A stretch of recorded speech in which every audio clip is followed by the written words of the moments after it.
Hello दोस्तों, मैं राकेश चौधरी आपका मैथमेटिक्स टीचर वेलकम करता हूं आपका सीपी क्लासेस के यूट्यूब चैनल पर। जैसा कि आप देख पा रहे हैं, आज का हमारा टॉपिक है सरल ब्याज सिंपल इंटरेस्ट। तो सबसे पहले तो सरल ब्याज स्टार्ट करने से पहले इसमें जो टेक्निकल टर्म्स आती है जिनको हम अल्फाबेट की फॉर्म में लिखेंगे उनके बारे में हम बात करेंगे। फिर सरल ब्याज क्या होता है उसके बारे में बात करेंगे। फिर एक होता है आपके चक्रवृद्धि ब्याज, उसको भी हम समझेंगे। ठीक है, चलिए तो क्या है सबसे पहले इधर लीजिए बात करते हैं। सबसे पहले हम मूलधन की, जिसे हम P से लिखते हैं, जिसका मतलब होता है प्रिंसिपल। सबसे पहले बात मूलधन की करें तो मूलधन क्या होता है उसकी अगर हम बात करें तो मूलधन होता है जितना पैसा, जितना रुपया किसी को उधार दिया गया या फिर किसी बैंक में जमा करवाया गया या फिर किसी योजना स्कीम में लगाया गया, वह हमारा धन कौन सा होता है? मूलधन होता है। कुल मिलाकर जिस पर आपको ब्याज मिलना शुरू होता है, जिस पर आपकी ब्याज की कमाई स्टार्ट होती है, वह आपका प्रिंसिपल होगा, मूलधन होगा। तो मूलधन वह धन है जो कि आपके पास पहले से होता है और जिस पर आप ब्याज कमाते हैं, तो वो हो गया हमारा मूलधन। फिर हम बात करते हैं टी को हम कहेंगे टाइम। टाइम मतलब समय। जितने समय के लिए उधार दिया जाता है या बैंक में जमा करवाया जाता है या किसी योजना में वह मूलधन लगाया जाए, वह हमारा होता है टी मतलब समय। ये समय वर्षों में भी हो सकता है, ये समय दिनों में भी हो सकता है, ये समय महीनों में भी हो सकता है। किसी भी तरह से समय का मान हो सकता है आपके घंटों में, मिनट में या सेकंड में। इस तरह से नहीं होगा। या तो समय होगा दिन में, या समय होगा महीनों में, या समय होगा वर्षों में। चलिए फिर बात करते हैं आर। आर मतलब रेट ऑफ इंटरेस्ट, मतलब ब्याज की दर। तो अगर इस ब्याज की दर की, रेट ऑफ इंटरेस्ट की मैं बात करूं तो ब्याज की दर हमेशा किस में होगी? प्रतिशत में होगी, परसेंटेज में होगी। जैसा कि मैंने कहा, मूलधन मतलब आपके पास जो धन है, जो आप किसी को उधार देते हो, बैंक में जमा कराते हो या किसी योजना, किसी स्कीम में लगाते हो, ऑलरेडी आपके पास पहले से जो पैसे है वह है मूलधन। समय मतलब जितने समय के लिए, समय दिन में हो सकता है, वर्ष में हो सकता है, महीनों में हो सकता है। फिर आर मतलब ब्याज की दर मतलब रेट ऑफ इंटरेस्ट, ये हमेशा प्रतिशत में, परसेंटेज में ही होगी। और ब्याज की दर जो है वार्षिक होगी, एनुअली होगी। इसके लिए सरल ब्याज के लिए। लेकिन यही जब हम चक्रवृद्धि ब्याज, कंपाउंड इंटरेस्ट की बात करेंगे, उस समय जो ब्याज की दर है वह ब्याज की दर आपके अर्धवार्षिक, हाफ ईयरली, या फिर आपके त्रैमासिक, क्वार्टरली भी हो सकती है। लेकिन सरल ब्याज में ब्याज की दर हमेशा वार्षिक के तौर पर, ईयरली के तौर पर ही काम में आएगी। चलिए आगे हम देखते हैं। फिर होता है आपके एस आई। ध्यान रखिएगा, ये जो अल्फाबेटिकल मैं लिख रहा हूँ, ये इसलिए लिख रहा हूँ क्योंकि जब हम आगे क्वेश्चंस करेंगे तो ये हिंदी में हम डिटेल नहीं लिखेंगे, हम सीधा PPR SI CI इस तरह से बात करेंगे। तो आपको पता होना चाहिए हम किसके बारे में उस समय बात करेंगे और उसका मीनिंग क्या होता है वो भी आपको साथ साथ एक्सप्लेन कर रहा हूँ। SI का मतलब होता है सिंपल इंटरेस्ट, जिसे हम सरल ब्याज या फिर साधारण ब्याज कहते हैं। क्या होता है अभी इसके बारे में भी बात करेंगे। एक होता है आपके CI। CI मतलब क्या? Compound interest. कंपाउंड इंटरेस्ट मतलब क्या? चक्रवृद्धि ब्याज। तो CI को हम कहते हैं चक्रवृद्धि ब्याज। अब सबसे पहले इन दोनों के बारे में हम बात कर लेते हैं कि SI क्या है और CI क्या है। तो देखिएगा, SI और CI के लिए हम समझते हैं, जैसे कि मैंने किसी को 3 वर्ष के लिए या 2 वर्ष के लिए या 4 वर्ष के लिए पैसे उधार दिए, तो मैं देख सकता हूँ 3 वर्ष के लिए पैसे उधार दिए गए तो पहला वर्ष, दूसरा वर्ष और तीसरा वर्ष। 3 वर्ष के लिए उधार दिए हैं तो तीनों वर्षों तक वो सामने वाला मुझे ब्याज देगा। यदि वह तीनों वर्षों में से प्रत्येक वर्ष मुझे ब्याज देता है, फॉर एग्जाम्पल 400 रुपए, 400 रुपए और 400 रुपए, तो आप देख सकते हो तीनों वर्षों तक मिलने वाला ब्याज जो है वो एक समान है। तो जब प्रत्येक वर्ष ब्याज की राशि एक समान रहे तो उस ब्याज को हम कौन सा ब्याज कहते हैं? सरल ब्याज कहते हैं, मतलब सिंपल इंटरेस्ट कहते हैं। क्यों? क्योंकि सरल ब्याज होता क्या है, वह ब्याज जो कि आपको मूलधन मतलब प्रिंसिपल पर मिले, तो प्रिंसिपल एक बार के लिए, मूलधन एक बार के लिए फॉर एग्जांपल 60,000 रुपए हो गया, तो 60,000 पर आप जो ब्याज की दर दे रखी है, उस ब्याज की दर से कितने भी साल ब्याज लेंगे तो वह ब्याज हमेशा क्या आएगा, एक समान ही आएगा। तो सिंपल सा हम ये कहते हैं SI मतलब सिंपल इंटरेस्ट मतलब साधारण ब्याज के बारे में, कि वह ब्याज जो कि मूलधन पर प्राप्त होता है तथा प्रत्येक वर्ष ब्याज की राशि क्या रहती है, एक समान रहती है, उसे हम कौन सा ब्याज कहते हैं, सरल ब्याज या फिर साधारण ब्याज कहते हैं। फिर हम देखते हैं CI के लिए, कंपाउंड इंटरेस्ट के लिए, चक्रवृद्धि ब्याज के लिए क्या है CI के लिए सिस्टम भी। जैसे कि पहले वर्ष के लिए आपका चक्रवृद्धि ब्याज हुआ 400 रुपए, दूसरे वर्ष के लिए चक्रवृद्धि ब्याज हुआ 440 रुपए, तीसरे वर्ष के लिए चक्रवृद्धि ब्याज हुआ 460 रुपए। इन वैल्यूज को क्रॉस चेक मत कीजिएगा, ये मन से ली गई वैल्यूज है, अभी क्वेश्चन आएगा तब स्टैंडर्ड वैल्यू हमारे पास होगी। अभी सिर्फ और सिर्फ ये वैल्यू ली गई है आपको इनका मतलब समझाने के लिए। तो देखिए CI मतलब कंपाउंड इंटरेस्ट मतलब चक्रवृद्धि ब्याज, आप देख सकते हैं पहले वर्ष में कितना था 400, दूसरे वर्ष में बढ़कर कितना हो गया 440, और तीसरे वर्ष में बढ़कर कितना हो गया 460। तो आप साफ साफ देख सकते हैं प्रत्येक वर्ष के लिए चक्रवृद्धि ब्याज का मान बढ़ता रहता है, क्योंकि चक्रवृद्धि ब्याज का मतलब ही क्या होता है, ब्याज पर ब्याज मिलना। तो मैं साफ साफ देख सकता हूँ कि 400 है ब्याज, तो ये 440 हुआ, इसका मतलब 400 पर कितने का ब्याज मिला 40। वैसे ही 440 है, ये 460 हुआ, मतलब 460 पर कितने का ब्याज मिला आपको 20 का। तो इसका मतलब हम ये कहते हैं कि चक्रवृद्धि ब्याज का मतलब ब्याज पर ब्याज मिलना आपका चक्रवृद्धि ब्याज होता है। जैसे ही 400 पर 40 का तो 440, 440 पर 20 का तो 460। तो अगर हम कहें चक्रवृद्धि ब्याज कंपाउंड इंटरेस्ट के बारे में, तो हम ये कहते हैं कि चक्रवृद्धि ब्याज ब्याज पर ब्याज मिलने से प्राप्त होने वाला ब्याज होता है। और दूसरी बात में साफ साफ देख सकते हैं आप कि जो पहला वर्ष है, जो प्रथम वर्ष है, उस प्रथम वर्ष के लिए आप ये देख पा रहे हैं कि सरल ब्याज और चक्रवृद्धि ब्याज का मान आपस में क्या है, बराबर है। सरल ब्याज भी 400 है और चक्रवृद्धि ब्याज भी 400 है। ऐसा क्यों? क्योंकि सरल ब्याज तो वह ब्याज जो मूलधन पर मिले, लेकिन चक्रवृद्धि ब्याज वह ब्याज जो ब्याज पर मिले। तो 400 से पहले कोई ब्याज है क्या? नहीं। तो इसका मतलब ये 400 किस पर मिला? ये 400 मिला आपको मूलधन पर, लेकिन मूलधन पर मिलने वाला ब्याज तो सरल ब्याज होता है। तो इसी वजह से पहले वर्ष के लिए, प्रथम वर्ष के लिए, फॉर द फर्स्ट ईयर, सरल ब्याज और चक्रवृद्धि ब्याज की राशि हमेशा क्या होगी, बराबर ही होगी। और दूसरे साल से दोनों में फर्क आना शुरू हो जाएगा, क्योंकि सरल ब्याज तो हमेशा मूलधन पर मिलता रहेगा और चक्रवृद्धि ब्याज ब्याज पर ब्याज मिलेगा, तो उसका मान बढ़ता हुआ नजर आएगा। लेकिन पहले साल में सरल और चक्रवृद्धि बराबर, क्योंकि सरल तो मूलधन पर मिला है और चक्रवृद्धि ब्याज पर ब्याज होता है, लेकिन इससे पहले कोई ब्याज नहीं है, तो फिर ये किस पर मिला, मूलधन पर, और मूलधन पर मिलने वाला सरल ब्याज होता है। इसी वजह से पहले साल के सरल और चक्रवृद्धि ब्याज आपस में क्या होंगे, बराबर होंगे। हमने अभी तक क्या समझा, मूलधन के बारे में, समय के बारे में, ब्याज की दर के बारे में और SI और CI के बारे में। इनके बारे में बता चुका हूँ, प्रतिशत में होना चाहिए और वार्षिक होता है, अर्धवार्षिक और त्रैमासिक होती है ब्याज की दर, लेकिन सरल ब्याज में नहीं और चक्रवृद्धि ब्याज में नहीं। तो समय आपका दिनों में हो सकता है, महीनों में हो सकता है, वर्षों में हो सकता है, घंटों में, मिनट में, सेकंड में, ऐसा कभी भी नहीं होता। मूलधन आपको बता दिया, जो राशि आपके पास ऑलरेडी है, पहले से है, वह आपका क्या है, मूलधन। अब लास्ट इसमें आता है ए फॉर अमाउंट। अमाउंट मतलब मिश्र धन।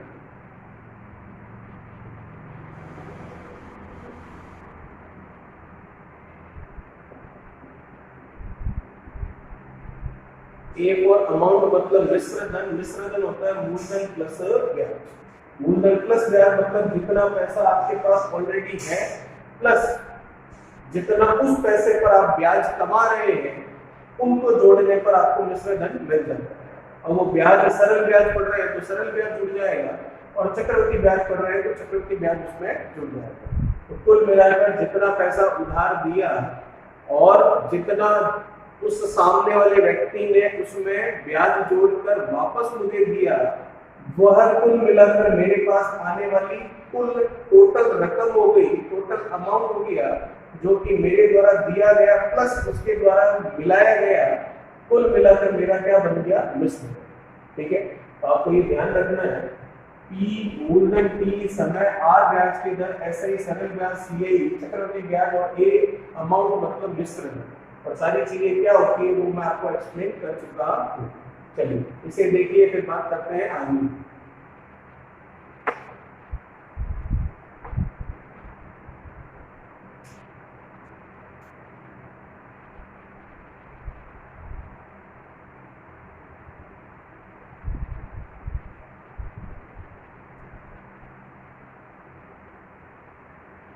देखिए जो हमने अभी अभी समझा है वहीं से हम एक क्वेश्चन करते हैं।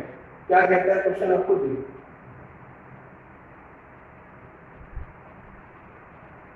प्रथम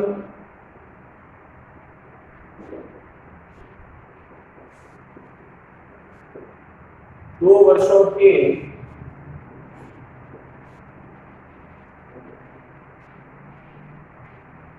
कुल सरल ब्याज का मान 300 रुपए है।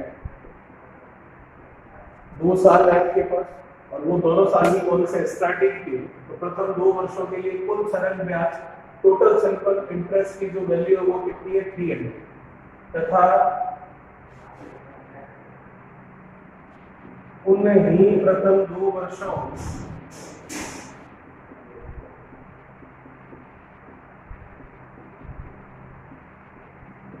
तथा उन्हीं प्रथम 2 वर्षों के लिए चक्रवृद्धि ब्याज CI का मान 320 रुपए है। तो R मतलब रेट ऑफ इंटरेस्ट मतलब ब्याज की दर आपको ज्ञात करके बताना। क्वेश्चन आप समझ पाए होंगे क्या कह रहा है, 2 वर्ष दे रखे हैं, वो भी 2 वर्ष कौन से, स्टार्टिंग के। तो प्रथम 2 वर्षों के लिए कुल सरल ब्याज का मान कितना है, 300, और उन्हीं प्रथम 2 वर्षों के लिए जो CI है, जो कंपाउंड इंटरेस्ट है, उसकी वैल्यू भी आपको दे रखी है, कितनी है, 320। तो आपको क्या पूछ रहा है, ब्याज के लिए जो दर है उसका प्रतिशत आपको ज्ञात करना है। कैसे होगा देखिए,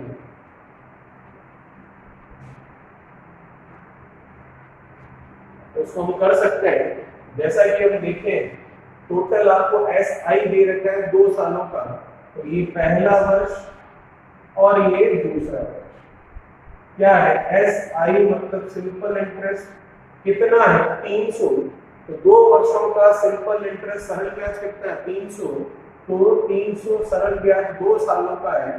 हमें पता है कि प्रत्येक वर्ष सरल ब्याज बराबर होता है, तो 2 सालों में अगर 300 है तो प्रत्येक वर्ष कितना होगा, 150 और 150, और ये वर्ष भी कौन से, स्टार्टिंग के शुरुआत। अब इन्हें ही प्रथम 2 वर्षों का CI भी आपको दे रखा है कितना, 320 रुपए। तो मैं समझ सकता हूं कि इन्हें ही प्रथम 2 वर्षों का CI मतलब कंपाउंड इंटरेस्ट जो आपके पास है वो कितना है, 320 है, 320 है। तो हमें एक बात के बारे में ये जानकारी है, और वो जानकारी ये है कि पहले वर्ष के लिए SI और CI दोनों की वैल्यू आपस में क्या होती है, बराबर होती है।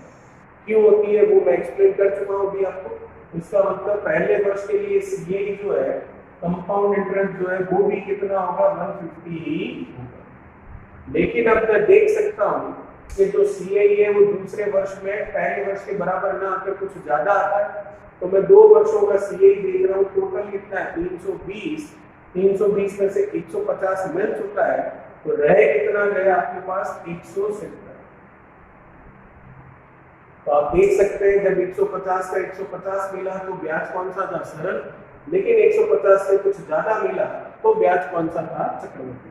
तो अब हमें निकालनी है रेट ऑफ इंटरेस्ट ब्याज की दर।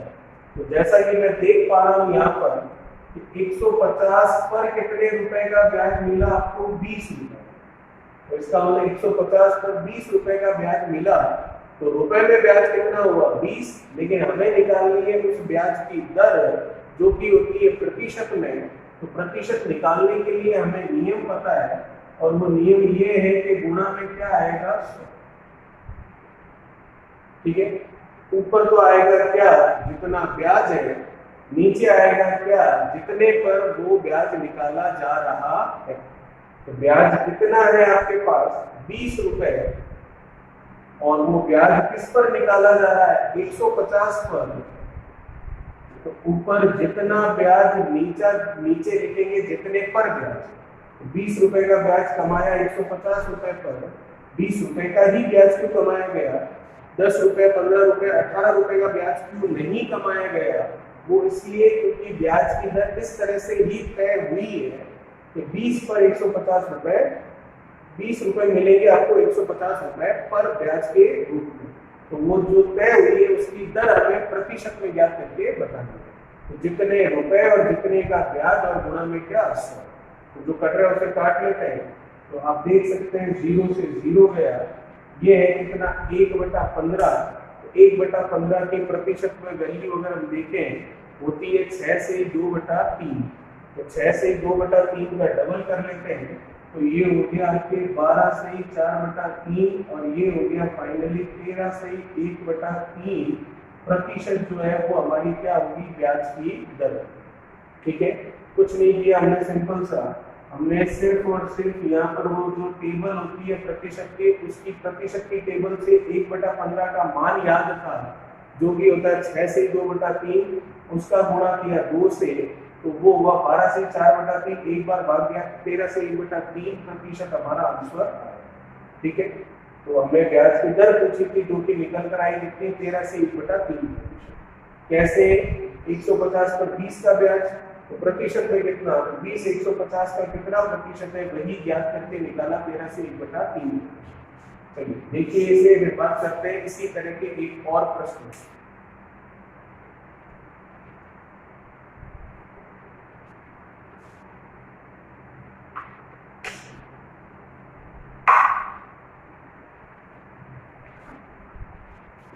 चलिए एक और प्रश्न की बात करते हैं।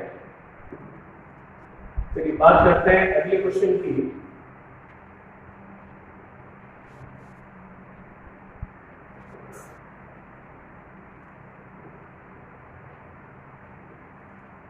देखिए इसी तरह का क्वेश्चन है, उसके बारे में बात करते हैं। तो देखिए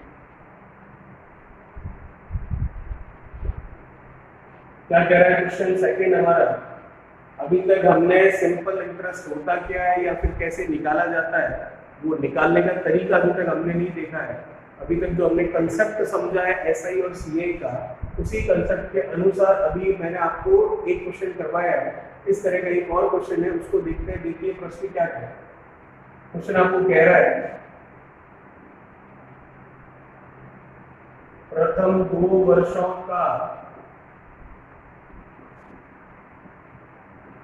कुल सरल ब्याज आपको दे रखा है 260 रुपए है। ठीक है, तथा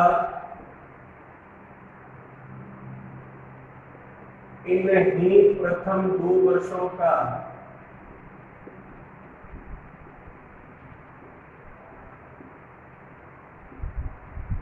कुल चक्रवृद्धि ब्याज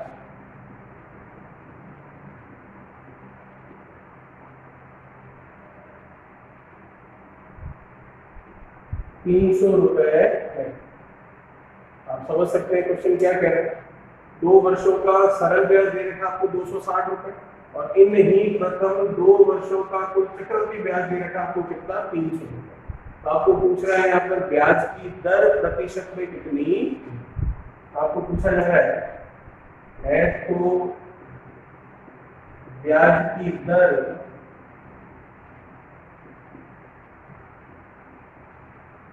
दर प्रतिशत ज्ञात कीजिए।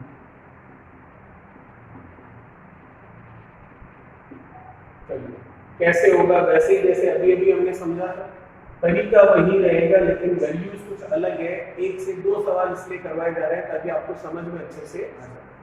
एक पैटर्न के दूसरा क्वेश्चन है, तो देखिए प्रश्न का आंसर किस तरह से निकलेगा। आपको कह रहा है प्रथम 2 वर्षों का सरल ब्याज कितना है, 260। तो ये है आपका SI, एक होता है आपका CI, पहला वर्ष और ये दूसरा। तो पहले 2 वर्षों के लिए सरल ब्याज टोटल दे रखा है 260। तो हमें पता है सरल ब्याज प्रत्येक वर्ष अलग अलग होता है, मतलब प्रत्येक वर्ष अलग अलग ना होकर प्रत्येक वर्ष सरल ब्याज एक समान होता है। तो 260 रुपए 2 साल का सरल ब्याज है, तो हर एक वर्ष का सरल ब्याज कितना होगा, 130। इसका मतलब ये हो गया 130 रुपए और ये भी हो गया आपके पास 130। तो सरल ब्याज हो गया प्रत्येक वर्ष 130 और 130। फिर बात करते हैं हमें एक नियम ये भी पता है कि पहले वर्ष के लिए सरल और चक्रवृद्धि दोनों बराबर होते हैं। तो इसका मतलब पहले वर्ष के लिए चक्रवृद्धि ब्याज भी कितना हो गया, 130 रुपए। अब देखिए 2 वर्षों का कुल चक्रवृद्धि ब्याज कितना है, 300। अब आप साफ साफ देख सकते हैं कि 2 वर्षों के लिए, वो भी 2 वर्ष कौन से, प्रथम 2 वर्ष, चक्रवृद्धि ब्याज कितना है, 300 रुपए का। तो 300 में से 130 रुपए पहले साल मिल चुके हैं। तो अब दूसरे साल कितने मिलेंगे, तो दूसरे साल मिलेंगे आपको 170 रुपए ब्याज के तौर पर। ऐसा क्यों, क्योंकि दोनों का मिलाकर 300 है, तो 130 में 170 तभी कितना बनेगा, 300। तो अब 130 का 130 मिलना तभी तो सरल ब्याज होता है, और चक्रवृद्धि ब्याज में पहले साल के लिए बराबर और 130 से कुछ ज्यादा मिलना तभी तो ब्याज कौन सा होता है, आपका चक्रवृद्धि ब्याज। अब आप देख सकते हैं 130 से कितना ज्यादा मिला आपको, 40 रुपए ज्यादा मिला। 130 से 40 रुपए आपको अधिक मिला है, तो इसका मतलब 130 पर आपको 40 रुपए का ब्याज मिला है। तो रुपए में तो ब्याज कितना मिला है, 40 का। और अगर आप ये देखें कि प्रतिशत में कितना मिला है, जो कि उसकी ब्याज की दर बन जाएगी प्रतिशत में, तो वो किस प्रकार से हम करेंगे, तो आप देख सकते हैं प्रतिशत निकालना होता है तो गुणा में क्या लगाते हैं हम, 100। ठीक है, कितने का प्रतिशत निकालना है, 40 का। कितने पर निकालना है, जिस पर ये मिला है, किस पर मिला है, 130 पर, तभी तो 130 पर 40 मिला और टोटल 170 हुआ। तो प्रतिशत निकालना है तो ब्याज 40 का, और किस पर है ये ब्याज, 130 पर, तो नीचे लिखा 130। ऊपर लिखते हैं जितने का ब्याज और नीचे लिखते हैं जितने पर वह ब्याज निकाला जा रहा है उसे। तो इसका मतलब 0 से हमने 0 कैंसिल कर दिया, तो मैं देख सकता हूँ 4/13 गुणा में 100। 2 तरीके इसको करने के। एक तरीका तो ये कि 400 में 13 का भाग ले दीजिए, तब आपका आंसर आ जाएगा। और नहीं तो दूसरा तरीका ये, अगर आपको 1/13 की प्रतिशत वैल्यू पता हो, उसका गुणा करवा दीजिए जिससे 4 से, तो भी आपका आंसर आ जाएगा। तो अगर 1/13 की प्रतिशत वैल्यू आप देखें, 1/13 के लिए परसेंटेज वैल्यू होती है आपकी कितनी, 7 से 9/11। ठीक है, 1/13 इंटू 100 मतलब 1/13 की परसेंटेज वैल्यू होती है कितनी, 7 से 9/11। इसका गुणा किससे करना है, 4 से। तो 4 से गुणा करवा देते हैं और सीधा आंसर लिख लेंगे, क्योंकि ये आया 7 से 9/11, 7 से 9/13, इसका 4 से गुणा करना है। तो 7 का 4 से कितना हो गया, 28। 9 का 4 से कितना हो गया, 36। तो 36/13 करेंगे, तो 36/13 करेंगे तो मैं देख सकता हूँ 2 बार जाएगा। तो इसका मतलब 28 और 2 कितना, ये 30, ये नीचे कितना, 13। तो मैंने देखा 9 का 4 से गुणा था कितना, 36। 13 से देखा 2 बार गया, 26 गया, तो 10 रह गया, तो ये आ गया 10। तो फाइनली उत्तर आ गया 30 सही 10/13%। हो सकता है आपको ये जो मैंने अभी यहाँ पर बोलकर जो इधर साइड में कैलकुलेशन करके कुछ काम किया वो समझ नहीं आया हो, वो मैंने कुछ नहीं किया है। वो जो 1/13 की प्रतिशत वैल्यू होती है, 7 से 9/13 जो भी मुझे याद थी, उसका मैंने 4 से गुणा करके उसका मान लिखा।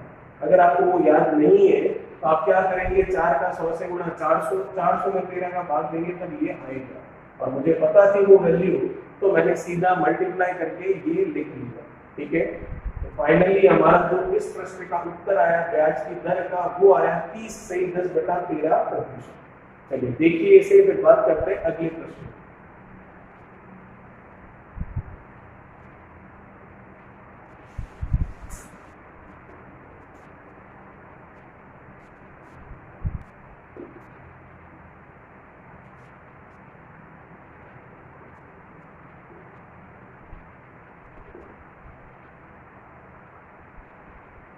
चलिए देखिए क्या कह रहा है अगला प्रश्न।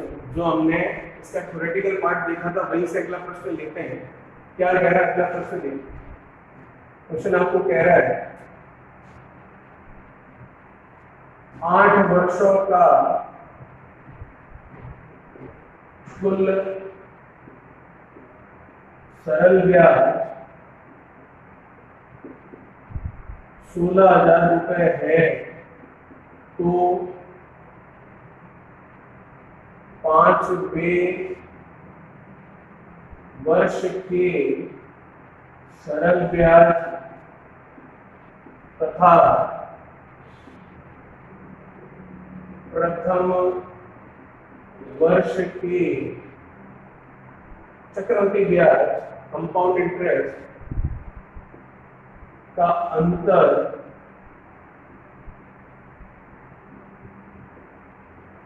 कितने रुपए हो? क्वेश्चन आप समझ पा रहे हैं क्या है? 8 वर्षों का टोटल आपको सिंपल इंटरेस्ट दे रखा है 16,000 और 5वें वर्ष के एसआई सिंपल इंटरेस्ट तथा पहले वर्ष के सीआई कंपाउंड इंटरेस्ट का डिफरेंस आपको पूछा जा रहा है। तो देखिएगा जैसा कि आपको पता है, आपको एसआई दे रखा है, कितना दे रखा है? 16,000। ये कितने समय का है? 8 वर्षों का। तो हमें एसआई के बारे में, सिंपल इंटरेस्ट के बारे में एक जानकारी है, और वो जानकारी हमें ये है कि सिंपल इंटरेस्ट जो कि सरल ब्याज हम कहते हैं वो प्रत्येक वर्ष एक समान होता है। तो 8 वर्षों में 16,000 है, तो प्रत्येक वर्ष एक समान होगा। तो इस 16,000 के 8 अगर मैं बराबर टुकड़े करूं तो वो हो जाएंगे कितने? 2,000। इसका मतलब प्रत्येक वर्ष मिलने वाला जो आपका सरल ब्याज है, सिंपल इंटरेस्ट है, वो कितना है? 2,000। सही है? यहाँ पर एस आई आ गया आपके 2,000। कौन से वर्ष का? हर एक वर्ष का, क्योंकि सरल ब्याज तो हर एक वर्ष बराबर होता है, मतलब कितना? 2,000। अब आप देखिए इसका मतलब कितने सालों की बात कर रहे हैं? 8 सालों की। तो ये पहला वर्ष, ये दूसरा वर्ष, इस तरह से तीसरा, और आगे आप चौथा, पांचवा, छठा जितना भी दे रखा 8 साल लिखेंगे, तो हर साल आप ब्याज देखेंगे कितना है? 2,000। ये लिखा आपने चौथा, ये लिखा पांचवा, इस तरह से आगे छठा, सातवां, आठवां जितना भी है वो सब कुछ। तो आप देख रहे हैं हर एक वर्ष जो सरल ब्याज है, जो सिंपल इंटरेस्ट है, वो कितना आपके पास? 2,000। अब सीआई की अगर बात करूं, कंपाउंड इंटरेस्ट की, तो वो तो हमें पता है ब्याज पर ब्याज मिलना होता है, लेकिन जो पहला वर्ष होता है, प्रथम वर्ष होता है, उसके लिए एसआई और सीआई बराबर होता है। तो पहले वर्ष के लिए एसआई और सीआई बराबर होगा, तो पहले वर्ष के लिए एसआई 2,000 है, तो सीआई भी कितना होगा? 2,000 ही होगा। तो ये आ गया 2,000। अब हमें पूछ क्या रहा है? हमें कह रहा है पहले वर्ष का सीए, जो कि मैं देख पा रहा हूँ 2,000, और 5वें वर्ष के एसआई। एसआई आपका 5वें वर्ष का लीजिए या चौथे वर्ष का लीजिए, ध्यान दीजिएगा ढंग से। एक तो कहा जाता है 5वें वर्ष का, और एक होता है 5 वर्षों का। तो जब 5 वर्षों का होता है, इसका मतलब पहला, दूसरा, तीसरा, चौथा, पांचवा, 5 वर्षों को साथ में लेना है। और एक बोले 5वें वर्ष का, इसका मतलब पर्टिकुलर 5वें वर्ष की ही बात कर रहा है। तो पर्टिकुलर 5वें वर्ष का एसआई देखूं तो वो कितना है? 2,000। और पहले वर्ष का सीआई देखूं तो वो भी कितना है? 2,000। इन दोनों का अंतर पूछा है। अंतर अब आपको पता है कितना आना है? इसका 0। दोनों का अंतर कितना आ गया आपके पास? 0। ठीक है, कैसे किया? वही 16,000 रुपए 8 साल का, तो प्रत्येक साल का 2,000 सरल ब्याज, 5वें साल का भी 2,000, पहले साल का भी 2,000, और पहले साल का 2000 उस होने से पहले साल का चक्रवृद्धि भी 2000, तो पहले साल का चक्रवृद्धि 2000 और 5वें साल का सरल 2000, दोनों का अंतर कितना 0, यही आपको पूछा गया। चलिए देखिए इसे फिर बात करते हैं अगले सवाल। क्वेश्चन हम देख रहे थे, जैसा कि हमने क्वेश्चन देखा था, अभी तक हमने सिर्फ और सिर्फ PER, SI और अमाउंट मिश्रण के बारे में जानकारी ली है और उससे रिलेटेड 2 तरह के हम क्वेश्चंस देख पाए। एक में तो हमने निकाला था क्या, हमने ज्ञात किया था एक में आपके ब्याज की दर रेट ऑफ इंटरेस्ट, और एक में हमने ज्ञात किया था, आपको कह रहा था कि 10 वर्षों का कुल ब्याज इतना है सरल ब्याज, तो आपको कह रहा था 5वें वर्ष के सरल ब्याज और पहले वर्ष के चक्रवृद्धि ब्याज में अंतर क्या होगा। ये बेसिक सा हमने क्वेश्चन देखा था। अब बात करते हैं इसमें आगे की, तो देखिएगा आगे क्वेश्चन करने से पहले थोड़ा सा हम देखते हैं कि सरल ब्याज निकालते कैसे। अभी तक तो सरल ब्याज और चक्रवृद्धि ब्याज का सिर्फ मतलब देखा था, अब हम बात करते हैं सरल ब्याज ज्ञात कैसे करते हैं उसको। देखिए जैसे कि अगर मैं कहूँ इसके फॉर्मूले की बात करें, SI बराबर होता है आपके PTR बटा में क्या, PTR बटा 100 मतलब P for principal, T for time, R for rate of interest and SI for simple interest. तो PTR बटा 100 हुआ, क्या हुआ इसका सरल ब्याज हुआ, तो ये हुआ इसका सरल ब्याज PTR बटा 100। अब बात आती है ये आया कहां से, इसको याद रखने की रटने की जरूरत नहीं है, सिंपल सा तरीका है, और वो तरीका क्या है, देखिए समय है फॉर एग्जांपल मेरे पास कितना 4 वर्ष, रेट ऑफ इंटरेस्ट है मेरे पास माना कितनी 3%, तो आपको पूछ रहा है जो SI है सिंपल इंटरेस्ट जो है वो कितना होगा। ये कोई क्वेश्चन नहीं है, अभी सिर्फ और सिर्फ आपको इसका मतलब समझाया जाता है। जैसा कि आपको कह रहा है कि P और R की वैल्यू आपको पता है, तो क्या कहना चाह रहा है ये 3% आपको ब्याज दिया जाता है, हर वर्ष दिया जाता है और 4 वर्षों तक दिया जाता है। तो आप देख सकते हैं 3% पहले वर्ष, 3% दूसरे वर्ष, 3% तीसरे वर्ष और 3% चौथे वर्ष।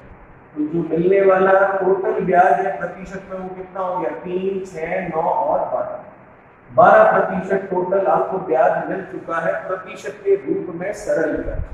तो हमने क्या किया, प्रत्येक वर्ष ब्याज की दर 3% थी, 4 वर्षों तक ब्याज मिल रहा था, तो प्रत्येक वर्ष आपको 3% ब्याज मिल रहा था।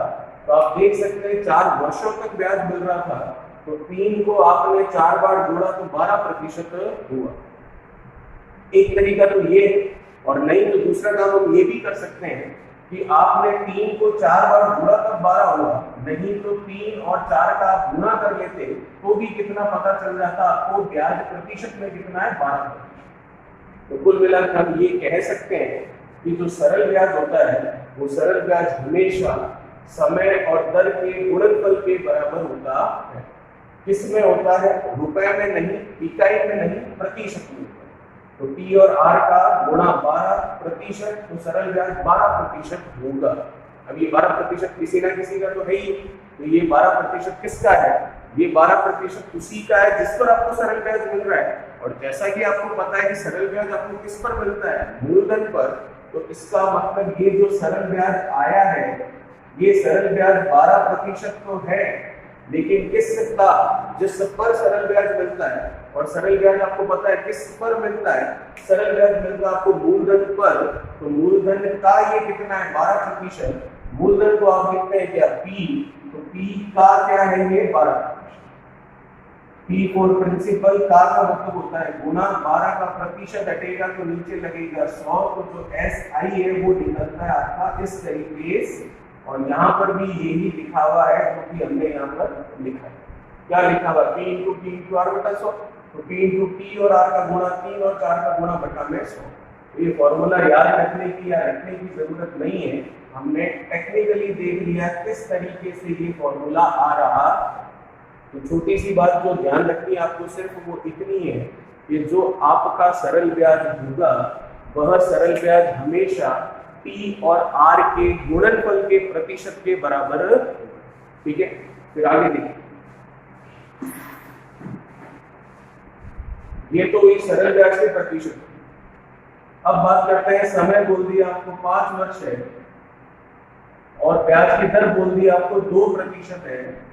अगर आपको पूछ लिया इस केस में कि सरल ब्याज कितने प्रतिशत होगा, हम सीधे क्या करेंगे, पी और आर का गुणा करेंगे, तो 5 × 2 कितना, 10% आपका सरल ब्याज होगा। अब ये 10% होगा किसका, जिस पर ये सरल ब्याज मिलता है। और जैसा कि आपको पता है कि सरल ब्याज किस पर मिलता है, मूलधन पर मिलता है, तो 10% किसका है, मूलधन का है, मतलब प्रिंसिपल का। ठीक है, चलिए एक और एग्जांपल देख लेते हैं। फॉर एग्जांपल समय दे रखा है 6 वर्ष और ब्याज की दर आपको दे रखी है 4%। आपको पूछ रहा है एसआई सिंपल इंटरेस्ट का प्रतिशत कितना होगा, तो पी और आर का गुणा कर दीजिए। तो 6 और 4 का गुणा कितना, 24% जो है वो हमारा सरल ब्याज होगा, सिंपल इंटरेस्ट होगा। ठीक है, और ये 24% किसका होगा, जिस पर हमने ये उधार दिया है, और उधार किस पर दिया है, मूलधन पर। तो 24% है किसका, मूलधन का, मतलब प्रिंसिपल का। अब इसी में हम देखें तो हमने देखे 3 एग्जांपल, पी और आर आपके पास था, ऐसा ही निकला आपके पास। ठीक है, पी और आर था आपके पास तो ऐसा ही निकाला आपने प्रतिशत में, पी और आर आपके पास था तो आपने ऐसा ही प्रतिशत में निकाला। यही अगर आपसे मिश्र धन मतलब अमाउंट के बारे में बात कर ले, तो जो पहला वाला हमने एग्जांपल लिया है इसमें अगर हम अमाउंट देखें, अमाउंट मतलब मिश्र धन देखें, तो वो क्या होता है मिश्र धन, जैसा कि आपको पता है मिश्र धन होता है मूलधन प्लस ब्याज। तो ब्याज का प्रतिशत तो कितना है 12, इसमें ब्याज का प्रतिशत कितना है 10, और इसमें ब्याज का प्रतिशत कितना है 24। तो बात करें अब हम अगर मूलधन की, तो मूलधन आपको हमेशा मानकर चलना है कि मूलधन प्रतिशत में कितना है 100%। तो इसका मतलब इस वाले केस में, फर्स्ट वाले एग्जांपल में अगर मैं अमाउंट की मिश्र धन की बात करूं तो 100% तो हो गया आपका मूलधन और ब्याज हो गया आपका 12%। कुल मिलाकर प्रतिशत में कितना हो गया मिश्र धन 112%। कहां से आया ये 100 है प्रिंसिपल मूलधन, जो कि हमें मानकर चलना है कि प्रतिशत में कितना है 100 है। और ये 12 कहां से आया, ये तो हमने निकाल लिया आर और पी के गुणनफल से। बात करते हैं दूसरे एग्जांपल में, अगर हम अमाउंट की, तो देखिएगा इसके लिए जो अमाउंट है, इसके लिए जो मिश्र धन है वो क्या होगा, मूलधन प्लस ब्याज होगा। मूलधन देख सकता हूं हमें प्रतिशत में मानना है कितना 100, ब्याज में देख सकता हूं 5 × 2 का गुणनफल 10, तो 100 और 10 कितना हो गया 110%। फिर बात करें इसी तरह से तीसरे एग्जांपल की, तो तीसरे एग्जांपल में अगर मैं देखूं तो आपको क्या देखना है, अमाउंट देखना है, मतलब मिश्र धन देखना है। तो मिश्र धन जैसा कि आपको पता है मूलधन प्लस क्या होता है ब्याज होता है, तो मूलधन हम मानते हैं कितना 100% और ब्याज मैं देख सकता हूँ 24%। तो फाइनली जो अमाउंट है, जो मिश्र धन है, वो कितना आ गया 124%। तो कुल मिलाकर अभी तक हमने सीखा कि जो आपका फॉर्मूला होता है सरल ब्याज का, वो होता है PTR/100, और वो रटने की जरूरत नहीं है। ये काम भी हमने फॉर्मूले से किया है, लेकिन फॉर्मूला लगाया नहीं है, कंसेप्ट समझते हुए हमने इसको किया है। ठीक है, तो फिर हम बात करें सरल ब्याज की, तो सरल ब्याज क्या हो गया, पी और आर का गुणनफल, क्योंकि एक साल में 3% ब्याज, 4 साल में ब्याज है, तो टोटल ब्याज कितना हो गया 12%। वैसे इधर हो गया 10% और इधर 6 और 4 का गुणा 24%। ये प्रतिशत 12, ये 10, ये 24 किसका है, जिस पर ये ब्याज है, और ब्याज किस पर मिलता है, सरल ब्याज मूलधन। ठीक है, फिर बात करते हैं अमाउंट मतलब मिश्र धन की। तो मिश्र धन की अगर बात करें तो जैसा कि आपको पता है मिश्र धन होता है मूलधन प्लस ब्याज। तो मूलधन हमेशा 100% हम मानकर चलेंगे, तो 100% मूलधन और 12% ब्याज, तो टोटल 112%। इसमें टोटल 110% और इसमें टोटल कितना 124%। तो ये जो 112, ये जो 110 और ये जो 124% है, ये प्रतिशत भी हम किस पर निकालेंगे, मूलधन पर ही ज्ञात करेंगे। चलिए देखिए इसे, फिर बात करते हैं आगे की और क्वेश्चंस की, सवालों की।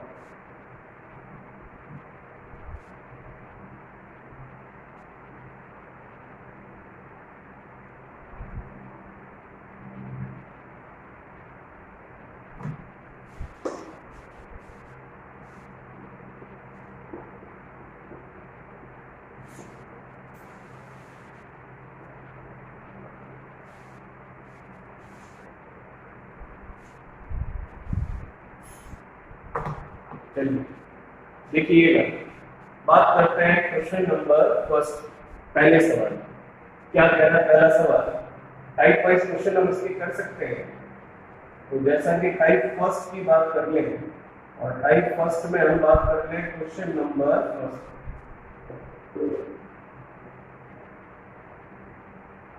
क्या कहता है question number first type first में? देखिए, आपको कह रहा है समय दे रखा है आपको 5 वर्ष, ठीक है।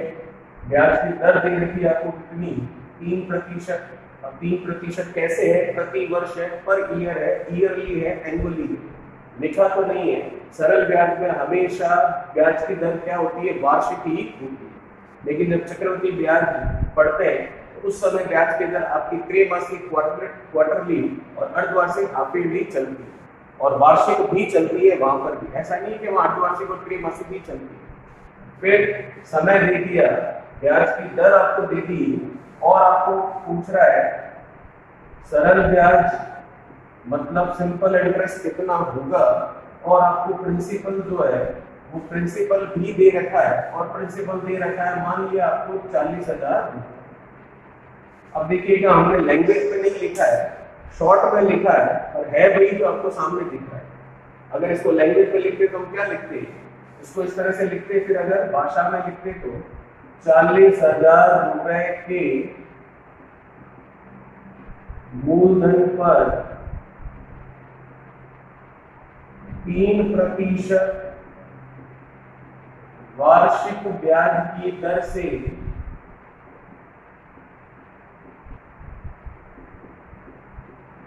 5 वर्षों का सरल ब्याज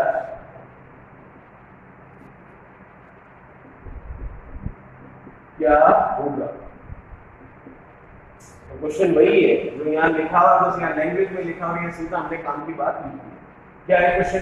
40,000 रुपए के मूलधन पर 3% वार्षिक ब्याज की दर से 5 वर्षों का सरल ब्याज क्या होगा? देखिएगा कैसे करेंगे इसे, वही तरीका जो हमने अभी अभी समझा है। सबसे पहली बात तो ये कि सरल ब्याज ऐसा ही आपको ज्ञात करना है।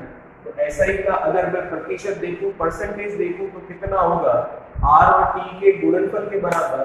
तो आर और टी का गुणनफल हमने किया, मल्टीप्लिकेशन किया, तो 5 और 3 का गुणा हो गया 15%। तो सरल ब्याज है आपका 15%। अब फिर हमें देखना है, हमें दे क्या रखा है? हमें दे रखा है मूलधन। तो जो दे रखा है उसे तो लिखा हमने ऊपर, उसके नीचे लिखते हैं उसकी इकाई। उसकी इकाई मतलब परसेंटेज में उसकी वैल्यू। तो जैसा कि आप देख सकते हैं, आपने मूलधन ऊपर लिखा है 40,000, तो नीचे 40,000 के हम क्या लिखेंगे? मूलधन के लिए जो प्रतिशत का मान होता है वो, तो मूलधन के लिए प्रतिशत का मान हम मानते हैं कि कितना होता है? 100।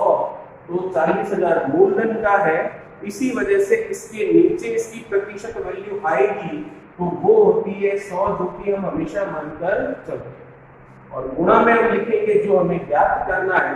तो प्रश्न के अनुसार सरल ब्याज आपको ज्ञात करना है, तो सरल ब्याज जो है वो आपको ज्ञात करना है। तो मल्टीप्लिकेशन में सरल ब्याज, सिंपल इंटरेस्ट जो है उसकी हम क्या लिखेंगे? परसेंटेज वैल्यू लिखेंगे। तो सिंपल इंटरेस्ट की परसेंटेज वैल्यू कितनी है? 15। आया कहां से? आर और डी के गुणनफल से। तो हमने गुणा में लगा दिया कितना? अब जो कैंसिल हो सकता है उनको हमने कैंसिल कर लिया। 15 का 4 से गुणा कितना? 60, और ये फिर 2 0, तो कुल मिलाकर आंसर आ गया कितना? 6,000 रुपए। तो आपको यही पूछा था कि 40,000 रुपए मूलधन है, तो आपको 3% की दर से 5 साल में कितना ब्याज मिलेगा? तो ब्याज प्रतिशत में कितना होता है? आर और टी का गुणनफल, तो 3 और 5 का गुणनफल कितना? 15% में। जो दिया 40,000 ऊपर, उसके नीचे लिखेंगे हम उसकी प्रतिशत वैल्यू। तो 40,000 मूलधन, तो मूलधन की परसेंटेज वैल्यू 100 हम मानते हैं, उस वजह से नीचे लिखा 100, और गुणा में हम लगाएंगे जो हमें ज्ञात करना है। तो ज्ञात हमें करना है सरल ब्याज, जो कि 5 × 3 15% हुआ।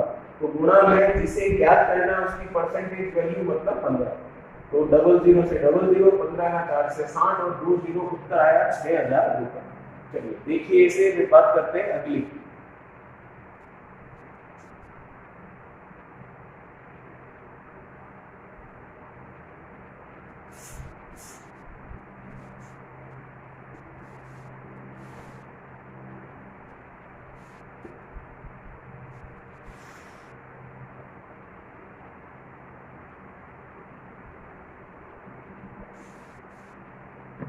देखिए क्या कह रहा है क्वेश्चन नंबर सेकेंड, टाइप वही चल रहा है, क्वेश्चन दूसरा आपको कह रहा है प्रिंसिपल है आपके पास 60,000 रुपए, समय है आपके पास 5 वर्ष और ब्याज की दर है आपके पास 2% और आपको पूछ रहा है जो अमाउंट है वो कितना होगा। तो अगर इसको हम लैंग्वेज पे देखें तो किस तरह से लिखेंगे, तो हम इसे लिखेंगे 60,000 रुपए के मूलधन पर 2% वार्षिक ब्याज की दर से 5 वर्षों का मिश्र धन कितना होगा। ठीक है, तो देख सकते हैं एक और अमाउंट होता है मतलब मिश्र धन, जो कि मूलधन प्लस क्या होता है, ब्याज होता है। तो वही हमारा तरीका जो हमने सीखा है, और हमने सीखा क्या है देखिए, आपको दे रखा है रुपए कितने, 60,000। ठीक है, अब 60,000 रुपए आपको दे रखे हैं, 60,000 रुपए किसके हैं, मूलधन के हैं। तो जो दिया है उसे तो लिखा ऊपर और उसके नीचे लिखेंगे उसका परसेंटेज वैल्यू। तो 60,000 रुपए मूलधन का है तो ऊपर 60,000 लिखा, तो नीचे हम लिखेंगे क्या, 60,000 की परसेंटेज वैल्यू। तो 60,000 मूलधन, तो मूलधन की परसेंटेज वैल्यू होती है 100। गुणा में हम लिखते हैं जो आपको पूछा गया है उसकी परसेंटेज वैल्यू। तो पूछा आपको क्या गया है, यहाँ पर पूछा आपको मिश्र धन गया है। तो मिश्र धन जैसा कि आपको पता है कि अमाउंट मतलब मिश्र धन होता है मूलधन प्लस ब्याज। तो मूलधन हम कितना मानते हैं, 100%, और ब्याज होता है टी और आर का गुणा, 5 और 2 का गुणा कितना, 10%। तो कुल मिलाकर कितना हो गया, 110%। तो जो अमाउंट है, जो मिश्र धन है, वो प्रतिशत में कितना हो गया, 110। 110 हो गया, तो जो निकालना है उसकी परसेंटेज वैल्यू आती है गुणा। 00 से 00 कैंसिल किया, 11 का 6 से गुणा 66 और 0 के तौर पर कितने, 3। तो आंसर आ गया 66,000। किसका, मिश्र धन जो आपको पूछा था उसका। किस तरीके से हुआ, जो आपको दे रखा है 60,000 उसे लिखा ऊपर, 60,000 आपका मूलधन है और नीचे आएगा मूलधन के लिए परसेंटेज वैल्यू का मान जो कि हम मानते हैं 100, और गुणा में आएगा जो आपको पूछा है। पूछा आपको यहाँ पर अमाउंट है मिश्र धन, मिश्र धन होता है मूलधन प्लस ब्याज। तो मूलधन कितना मानते हैं, 100, और ब्याज निकलता है टी और आर के गुणनफल से जो कि है 10। तो मूलधन और ब्याज कुल मिलाकर मिश्र धन हो गया 110%। तो जो ज्ञात करना है उसकी परसेंटेज वैल्यू लिख दी हमने गुणा, 00 से 00 आया 66,000। चलिए देखिए इसे, फिर बात करते हैं अगले क्वेश्चन।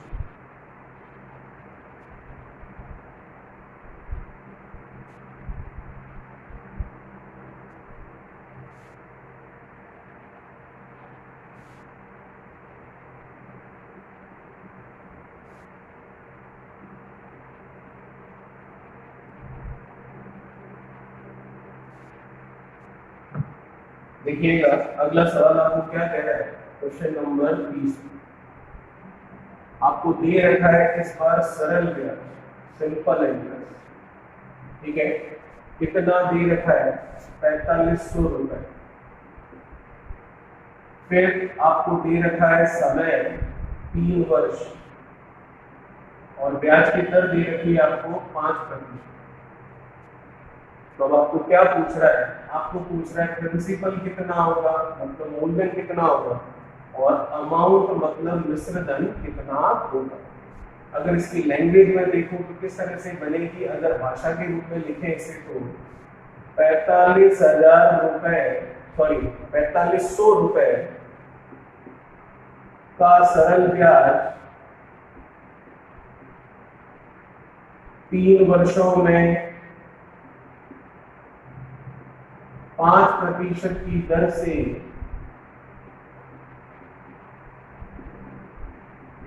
प्राप्त होता है।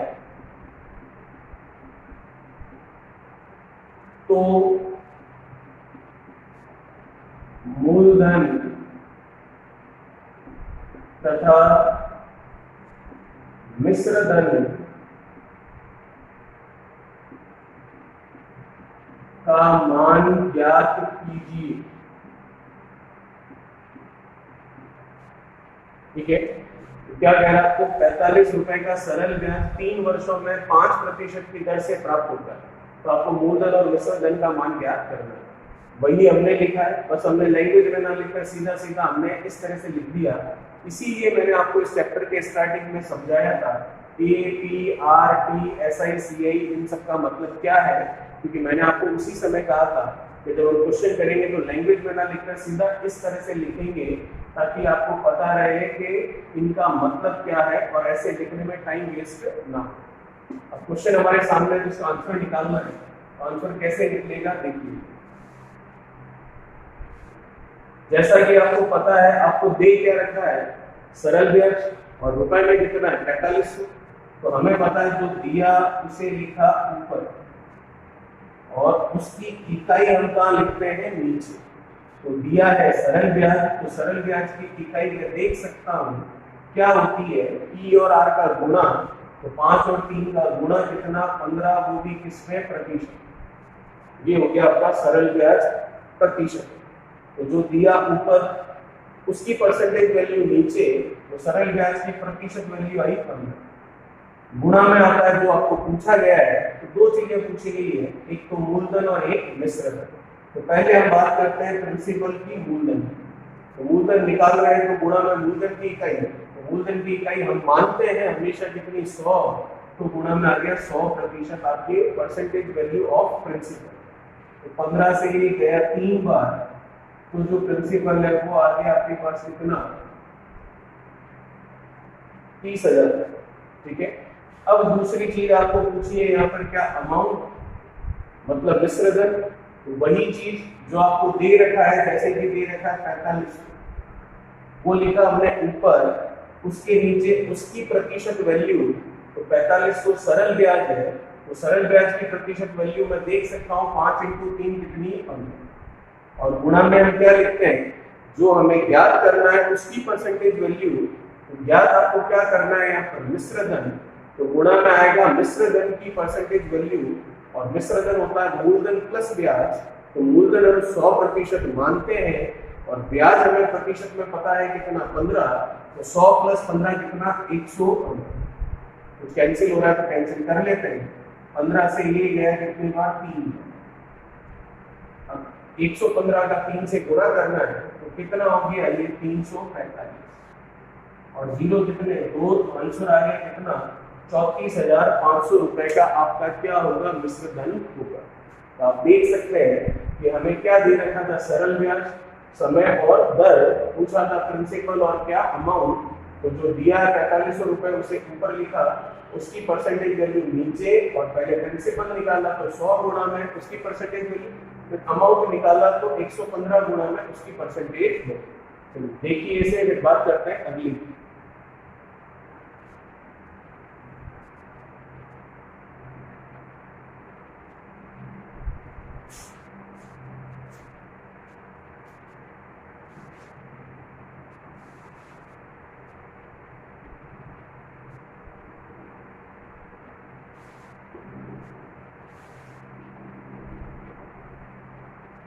चलिए बात करते हैं आज के हमारे लास्ट क्वेश्चन की। क्या कह रहा है हमारा अंतिम सवाल आज का, देखिए। आपको दे रखा है अमाउंट जो है वो, जैसे कि दर दे रखी है आपको 5%, और समय दे दिया आपको कितना, 4 वर्ष, और आपको अमाउंट दे दिया कितना, 36,000 रुपये। ठीक है।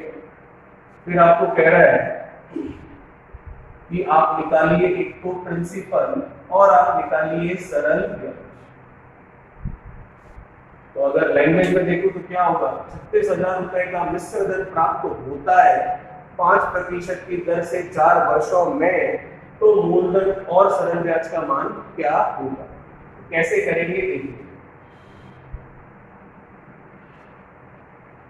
सबसे पहली बात, जो आपको दे रखा है उसे लिखेंगे ऊपर, और उसकी इकाई हम कहाँ लिखेंगे, प्रतिशत में उसकी वैल्यू कहाँ लिखेंगे, नीचे। तो अमाउंट की अगर मैं बात करूं तो अमाउंट हमको पता है, मूलधन मतलब 100% प्लस ब्याज, जो कि मैं 5 × 4 देख सकता हूं कितना, 20। तो फाइनली कितना 120% आपका अमाउंट मिश्र धन का परसेंटेज वैल्यू होगी। तो नीचे लिख लेते हैं इसके कितना 120, ठीक है। अब गुणा है तो गुणा में हम क्या लिखेंगे, जो हमें ज्ञात करना है। तो प्रश्न के अनुसार हमें ज्ञात क्या करना है, सबसे पहले प्रश्न के अनुसार प्रिंसिपल हमें निकालना है। तो प्रिंसिपल मैं देख सकता हूँ हमेशा कितना होता है प्रतिशत में 100, तो गुणा में लगा दिया इसके 100। कुछ कट रहा है तो काट लेते हैं, 0 से ये 0 गया, 12 से इसको मैं काट सकता हूँ कितनी बार, 3 बार। तो ये आंसर हो गया कितना 30,000 रुपए। इसका क्या आ गया आपके प्रिंसिपल। अब बात कर लेते हैं, आपको जो एक और चीज पूछी है, और वो क्या पूछी, आपको सरल ब्याज पूछा है। तो वही हमारा तरीका जो दे रखा है, दे क्या रखा है 36,000, तो उसे लिखा ऊपर और नीचे लिखेंगे उसकी परसेंटेज वैल्यू। तो 36,000 ऊपर लिखा है जो कि आपका मिश्र धन है, तो नीचे मिश्र धन मतलब अमाउंट की परसेंटेज वैल्यू। तो आप देख सकते हैं अमाउंट की परसेंटेज वैल्यू कितनी है 120, तो नीचे लिखा 120। और गुणा में हम लिखते हैं जो हमें ज्ञात करना है। तो ज्ञात हमें क्या करना है, यहाँ पर ज्ञात हमें करना है यहाँ पर सरल ब्याज। तो सरल ब्याज की परसेंटेज वैल्यू हम गुणा में लिखेंगे। तो सरल ब्याज की परसेंटेज वैल्यू r × t होती है। तो 5 × 4 कितना 20। ये मैं कैंसिल कर सकता हूँ 6 बार, 6 से इसे मैं कैंसिल कर सकता हूँ 6 बार। तो फाइनली आंसर आया कितना 6,000 रुपए आपका क्या है सरल ब्याज। तो इसका मतलब आपने देखा अभी तक हमने एक तरह के क्वेश्चंस किए और एक ही तरीके से किए हैं। चाहे आपको सरल ब्याज पूछे, मूलधन पूछे, आपको प्रिंसिपल पूछे, कुछ भी पूछे और कुछ भी आपको वैल्यू दे रखी है, तो जो दिया है ऊपर उसकी परसेंटेज वैल्यू नीचे और जो पूछा उसकी परसेंटेज वैल्यू गुणा। सरल ब्याज की परसेंटेज वैल्यू r और t के गुणनफल से आती है। मूलधन की परसेंटेज वैल्यू 100 हम मानकर चलते हैं और मिश्र धन की परसेंटेज वैल्यू मूलधन प्लस सरल ब्याज की परसेंटेज वैल्यू होती है, उसमें से मूलधन 100% फिक्स रहता है और सरल ब्याज r और t के गुणनफल से आ जाता है। तो ये था हमारा आज का अंतिम सवाल। आई होप आपको वीडियो अच्छा लगा होगा, तो इसे लाइक कीजिए, शेयर कीजिए और सब्सक्राइब कीजिए चैनल को और बेल आइकन को प्रेस कीजिए। Thank you so much.